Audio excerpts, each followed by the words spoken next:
हाय, आज मैं आपको एक जापानी कॉमेडी फैंटेसी फिल्म सिंबल समझाने जा रहा हूं। फिल्म की शुरुआत में एक जापानी आदमी एक रहस्यमय सफेद कमरे में जागता है, जिसे यह याद नहीं होता कि वह वहां कैसे पहुंचा।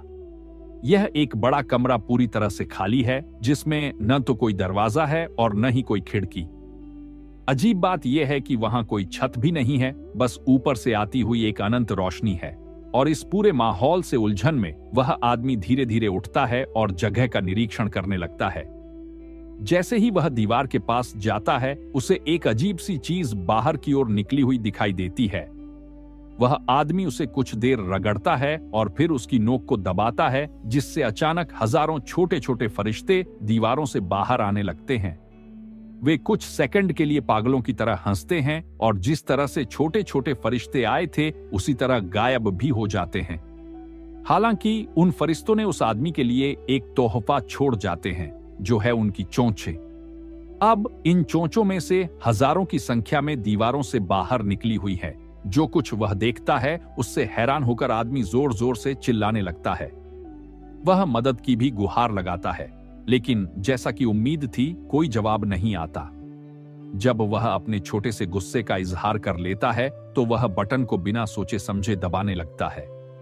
उसको हैरानी की बात यह होती है कि हर बटन दबाने पर एक अनोखी लेकिन बेतरतीब चीज निकलती है, जो एक छोटे टूथब्रश से लेकर एक बड़े बोनसाई पौधे तक हो सकती है।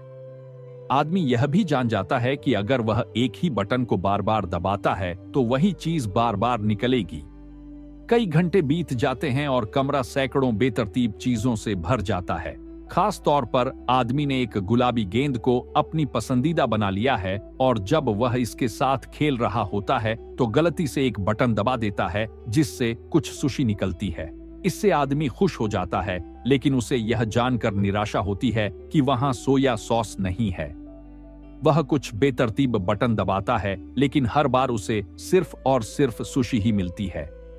तंग आकर वह सुशी को वैसे ही खाने लगता है। हालांकि जैसे ही वह सुशी खा लेता है, अचानक एक बोतल सोया सॉस निकल आती है, जिससे वह गुस्से से भर जाता है।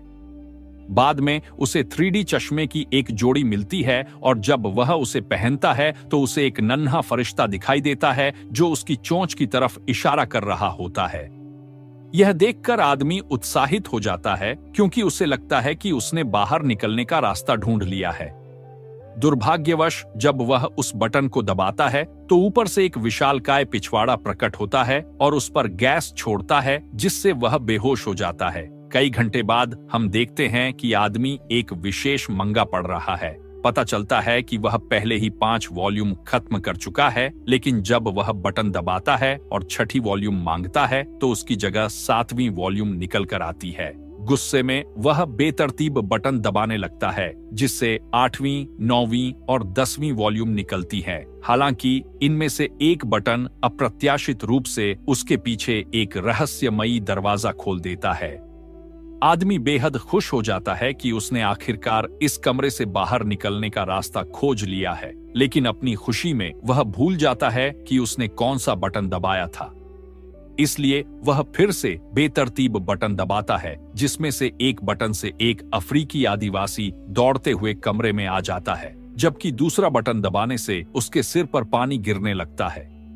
आखिरकार कई असफल प्रयासों के बाद वह आदमी उस बटन को ढूंढ लेता है, जो दरवाजा खोलता है। वह भागने की कोशिश करता है, लेकिन समय पर अंदर नहीं जा पाता, क्योंकि दरवाजा केवल कुछ ही सेकंड के लिए खुलता है। तभी उसे एहसास होता है कि बटन की नोक उसके बचने में महत्वपूर्ण है। जैसे ही वह उठती है, दरवाजा बंद हो जाता है, इसलिए उसे इसे दबाए रखने का कोई तरीका खोजना होगा। इसके बाद वह आदमी कई तरीकों से इसे हासिल करने की कोशिश करता है। सबसे पहले वह अपने पैर से बटन दबाता है और दौड़ने की स्थिति में बैठ जाता है, ताकि उसे पहले से ही शुरुआत मिल सके। हालांकि यह अभी भी समय पर दरवाजे तक पहुंचने के लिए पर्याप्त नहीं है। फिर वह एक गाड़ी का इस्तेमाल करता है, ताकि खुद को दरवाजे की ओर धकेल सके, लेकिन यह योजना भी उतनी ही खराब साबित होती है।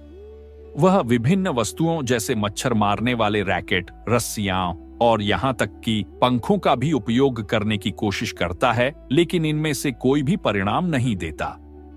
आखिरकार उसे एक विचार आता है कि कमरे की सबसे बड़ी वस्तु, एक फूलदान, बटन के ऊपर रख दे। वह किसी तरह उसे वहां खींच कर ले जाता है और परिणाम का इंतजार करता है, लेकिन उसकी निराशा के लिए नुकीली नोक फिर से बहुत मजबूत साबित होती है। भारी वजन के बावजूद वह लगातार ऊपर उठती रहती है। हार मानने को तैयार न होते हुए वह आदमी एक और योजना बनाता है। वह फैसला करता है कि फूलदान को पानी से भर देगा ताकि वह और भारी हो जाए। हालांकि जब भी वह पानी का बटन दबाता है, पानी फूलदान में जाने के बजाय उस पर ही गिरता है। इसलिए वह फूलदान को पानी की बजाय सुशी से भरने का तरीका अपनाता है।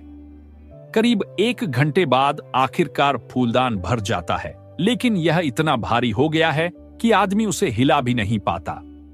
फूलदान की गर्दन भी बहुत संकरी है, इसीलिए हाथ से सुशी निकालना नामुमकिन है। इसलिए आदमी के पास कोई विकल्प नहीं बचता और उसे चॉपस्टिक्स का इस्तेमाल करके एक एक कर सुशी निकालनी पड़ती है।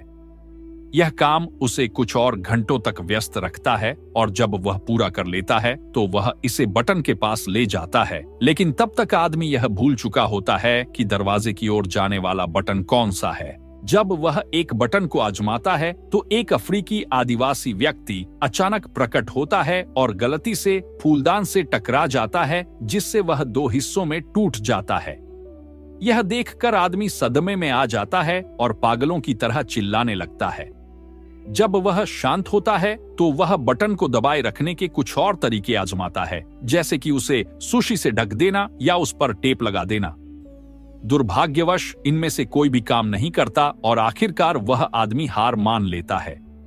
अगले दृश्य में एक झपकी से जागने के बाद वह आदमी अपने दांत ब्रश करने का फैसला करता है। वह पानी के बटन की ओर हाथ बढ़ाता है, लेकिन गलत बटन दबा देता है, जिससे छत से एक लंबी रस्सी नीचे आ जाती है।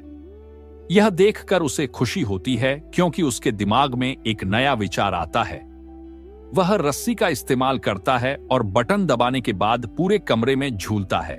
उसकी खुशी का ठिकाना नहीं रहता जब यह योजना काम कर जाती है और वह आखिरकार दरवाजे के अंदर प्रवेश कर जाता है।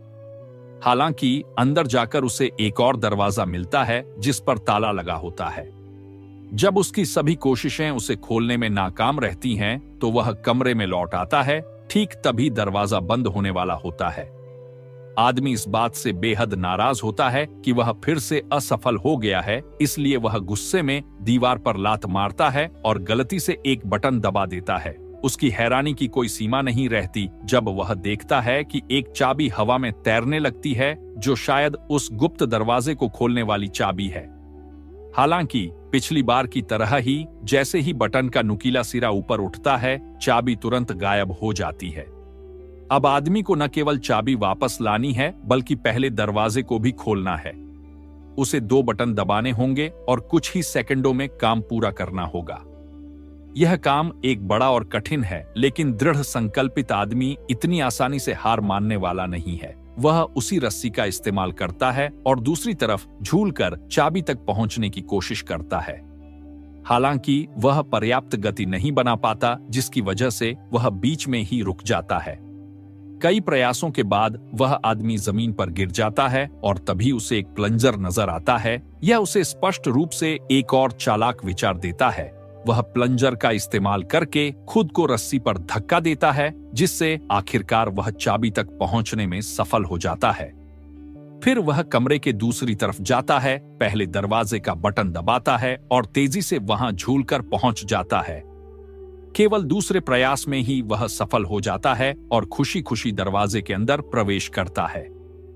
वहां वह तुरंत चाबी को दूसरे दरवाजे में लगाकर उसे घुमाता है, लेकिन दरवाजा नहीं खुलता। तभी उसे एहसास होता है कि वहां एक और ताला है, जिसे खोलने के लिए 3 अंकों का पासकोड चाहिए। गुस्से से भरकर वह आदमी बाहर की ओर दौड़ता है और झुंझलाहट में प्लंजर फेंक देता है। वह दीवार से टकराता है और एक बटन को सक्रिय कर देता है, जिससे फिर से अफ्रीकी आदिवासी व्यक्ति बाहर आ जाता है। जब आदमी उसकी तरफ देखता है तो वह हैरानी से उसके माथे पर 3 अंक देखता है। यह समझते हुए कि यह दूसरे दरवाजे का पासकोड है, वह फिर से उत्साहित हो जाता है और एक बार फिर झूलना शुरू कर देता है। हालांकि क्योंकि उसके पास समय सीमित है, वह पूरी प्रक्रिया 3 बार दोहराता है, प्रत्येक बार ताले के 1 अंक के लिए। अंततः वह दूसरे दरवाजे का ताला खोलने में सफल हो जाता है। दरवाजा थोड़ा अटका होता है, इसलिए वह उसे जोर लगाकर खींचने लगता है, लेकिन उसी समय पहला दरवाजा बंद हो जाता है। अब उसके पास दूसरा दरवाजा खोलने के लिए पर्याप्त जगह नहीं होती, जिससे वह अंधेरे और तंग कमरे में फंस जाता है। घंटों बीतते जाते हैं और उसकी गुस्सा धीरे धीरे डर में बदलने लगती है। वह उस समय को याद करता है जब उसने दूसरे कमरे में अच्छा समय बिताया था, जो बड़ा और विशाल था। उसके पास वहां रहने और खुद का मनोरंजन करने के लिए सारी सुविधाएं थीं, लेकिन उसने उनकी कभी पर्याप्त सराहना नहीं की। तभी आदमी को दीवार से आती एक हल्की हवा का एहसास होता है और वह देखता है कि उसमें एक दरार है। वह उसे धक्का देता है और आश्चर्यजनक रूप से वह आसानी से सरक कर हट जाती है। आदमी फिर उस कमरे से बाहर निकलता है और अपनी बची हुई सारी ताकत से दौड़ने लगता है। जल्द ही वह एक अलौकिक गलियारे में पहुंचता है जो अंधेरे में तैर रहा है। हर दरवाजा एक जैसा दिखता है, लेकिन आदमी घंटों और फिर दिनों तक दौड़ता रहता है। उसके कपड़ों का रंग फीका पड़ चुका है और उसके बाल काफी लंबे हो चुके हैं, लेकिन वह रुकता नहीं है। आखिरकार वह एक कमरे में पहुंचता है जो काफी हद तक उसी कमरे जैसा है जिसमें वह फिल्म की शुरुआत में जागा था। फर्क बस इतना है कि यह कमरा अंधेरा है और इसमें शिशुओं की जगह बड़े फरिश्ते हैं। जल्द ही उसके पीछे का दरवाजा बंद हो जाता है और फरिश्ते भी दीवारों में गायब हो जाते हैं। पीछे सिर्फ उनके बटन रह जाते हैं। इसके बाद हमें मैक्सिको के एक ग्रामीण गांव में ले जाया जाता है, जहां एक बच्चा एंटोनियो अपने परिवार के साथ रहता है। उसके पिता एस्कारगॉट मैन, जो पेशे से एक लुचाडोर रेसलर हैं, उस रात होने वाली अपनी बड़ी लड़ाई की तैयारी कर रहे हैं। यह पता चलता है कि कई लोगों ने उन पर दांव लगाए हैं और इसी वजह से वह थोड़े चिंतित हैं। हालांकि छोटा एंटोनियो पूरी तरह आश्वस्त है कि उसके पिता जीतेंगे और उनके परिवार को गर्व दिलाएंगे। बाद में एस्कारगॉट मैन अपना सामान पैक करते हैं और मुकाबले के स्थान की ओर निकल पड़ते हैं। वहां वह अपनी लड़ाई की पोशाक पहनते हैं और प्रार्थना शुरू करते हैं। जल्द ही सैकड़ों लोग उस एरिना में इकट्ठा होने लगते हैं ताकि इस धमाकेदार मुकाबले को देख सकें। एस्कारगॉट मैन का परिवार भी पहुंचता है और उत्साहित होकर स्टैंड्स से उनका हौसला बढ़ाता है। इसके बाद उद्घोषक प्रतिभागियों के नाम पुकारता है, जिससे पता चलता है कि यह एक टैग टीम मैच होने वाला है। एस्कारगॉट मैन को एक नए पहलवान के साथ जोड़ा जाता है, जबकि उनके विरोधी खतरनाक अनुभवी पहलवान हैं, जिन्होंने आज तक कभी कोई मुकाबला नहीं हारा है। अगले दृश्य में मुकाबला आखिरकार शुरू होता है और जैसा कि उम्मीद थी, खतरनाक अनुभवी पहलवानों ने शुरुआत से ही बढ़त हासिल कर ली। वे एस्कारगॉट मैन के साथी को पहले ही पल से सजा देने लगते हैं। उसे हर तरह के लॉक और दांव पेंच में फंसाते हैं। वे तो उस बेचारे आदमी पर दोहरे हमले करने लगते हैं, रेफरी की मिन्नतों को पूरी तरह नजरअंदाज करते हुए। फिर वे एस्कारगॉट मैन की ओर ध्यान देते हैं और उसे जोरदार घूंसे मारने लगते हैं। हालांकि जब वे उसे स्टील की कुर्सी से सिर पर मारकर खत्म करने ही वाले होते हैं, तभी उस रहस्यमय कमरे में बैठे जापानी व्यक्ति ने एक बटन दबाया, जिससे चमत्कारिक रूप से एस्कारगॉट मैन का सिर जिराफ की तरह लंबा हो जाता है। अपने लंबे सिर का इस्तेमाल करते हुए एस्कारगॉट मैन आसानी से दोनों विरोधियों को नीचे गिरा देता है और मैच जीत लेता है, जिससे दर्शक दीवानगी में आ जाते हैं। इसी दौरान रहस्यमय कमरे में बैठे व्यक्ति को कोई बदलाव नजर नहीं आता, इसलिए वह बेतरतीब ढंग से बटन दबाने लगता है। इसका परिणाम यह होता है कि एस्कारगॉट मैन मैक्सिको में पागल हो जाता है। वह अपने ही साथी रेफरी एंटोनियो और यहां तक कि मैच की घंटी को भी बाहर कर देता है।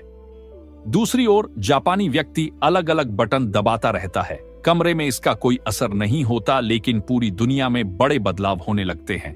लॉस एंजलिस में एक रॉक बैंड के कॉन्सर्ट के दौरान अचानक मुख्य गायक अपने मुंह से आग फेंकने लगता है। रूस में एक जादूगर अपनी सहायक को गायब करने में असफल हो जाता है, जिससे हजारों लोग निराश हो जाते हैं। चीन में एक आदमी जिसके पास कई कुत्ते हैं अचानक उन पर भौंकने लगता है। इतने सब के बावजूद वह व्यक्ति कोई बदलाव नहीं देखता, इसलिए वह हार मान लेता है। हालांकि जब वह छत की ओर देखता है तो उसे कई फरिश्ते उड़ते हुए नजर आते हैं। यह उसे एक आखिरी विचार देता है। बटन दबाने के बजाय वह उनका इस्तेमाल दीवार पर चढ़ने के लिए करता है। धीरे धीरे लेकिन स्थिरता से वह कमरे के अंत में रोशनी की ओर बढ़ता है, और हर बार जब वह एक बटन पर हाथ लगाता है तो दुनिया में कुछ रोचक और अद्वितीय होता है। इनमें बहुत छोटे चीजों से लेकर जैसे आसमान में आतिशबाजी, कुछ बच्चे कराटे का अभ्यास करते हुए एक जानवर अपने शिकार को खाते हुए से लेकर बहुत गंभीर और बड़े उपलब्धियों जैसे बर्लिन की दीवार का गिरना, अपोलो 11 का प्रक्षेपण, अमेरिका का पहला काले राष्ट्रपति और इसी तरह के अन्य घटनाएं शामिल हैं। इस बिंदु पर उस आदमी की दाढ़ी और बाल बहुत लंबे हो चुके हैं। अब उसे बटनों को पकड़ने की भी जरूरत नहीं होती और वह फरिश्तों की तरह उड़ सकता है। जल्द ही वह लाखों पंखों से घिर जाता है और उसके चारों ओर एक चमकती हुई रोशनी फैल जाती है। अगले ही पल वह खुद को एक अलग कमरे में पाता है जिसमें सभी महाद्वीपों का नक्शा है। उसके बगल में एक विशाल चोंच है जिसमें और भी आश्चर्य छिपे हुए प्रतीत होते हैं। फिल्म का अंत तब होता है जब वह आदमी आगे बढ़कर उसे दबाने के लिए झपटता है।